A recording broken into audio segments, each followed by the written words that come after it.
Advice on preventing cold weather injuries. A shovel full of ice and snow can be pretty heavy and dangerous if you handle it the wrong way. In today's Focus on Family, we're talking about how to avoid injury during the winter when we're dealing with ice, sleet, and snow.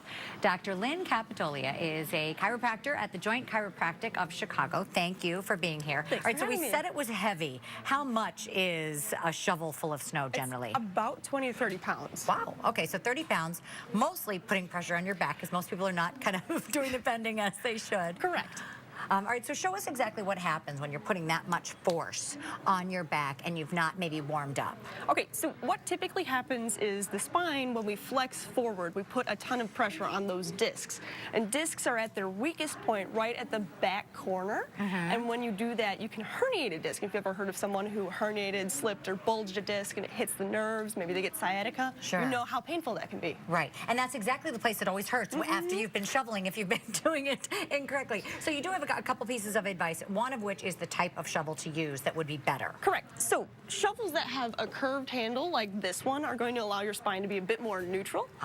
Shovels also can have adjustable handles, so it'll be the appropriate height, and same thing, it'll keep your back from having to bend over so far and keeps you pushing the snow, which is a lot better for you in the long run. So it's better to try to move the snow as opposed to lifting it up and kind of putting it over. These, I think, take maybe some practice. I find a regular shovel, just because I'm used to it, to be a little easier to use. But that one, because it forces you to maybe shovel differently than you're used to. There's usually an adjustment period, yep. Alrighty. And so one of the things you also say is warm up before, because this is like an exercise if you're shoveling. So you want people to actually warm up before they just go out and hit the snow. Exactly. So we do want you to either, march in place or do a couple of stretches, basically get everything moving, because you wouldn't just start running a 5K without doing some kind of warm up beforehand. And this is kind of an athletic event. All right. So we've got our athlete here who's going to show us and display some of those stretches and exercises to do in advance of shoveling. Okay.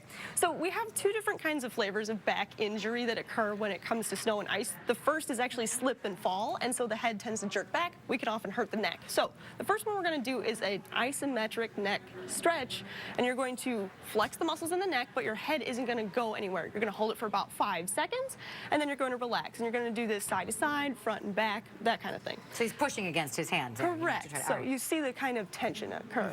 All right, so the next one, we're going to stand up, and we're going to go over to this wall.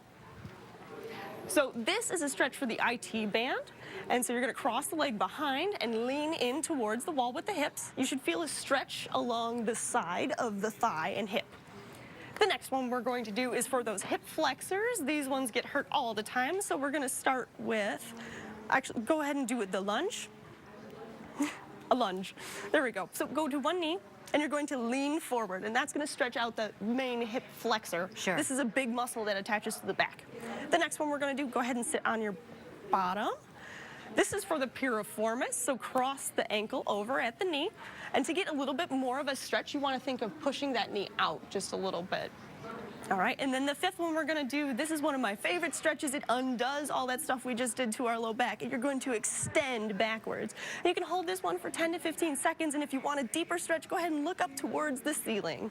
So this is more of a yoga stretch. Right, and in this yoga stretch, if you're not used to doing yoga, do you stop in terms of stretching when you feel uncomfortable, or should you push beyond that point to do a stretch that's really going to maybe be a little bit more effective? So you want to hover right at the point where you start to feel the pain. You don't want to go into excessive amounts of pain, but you also don't want to not challenge yourself. Well, challenging.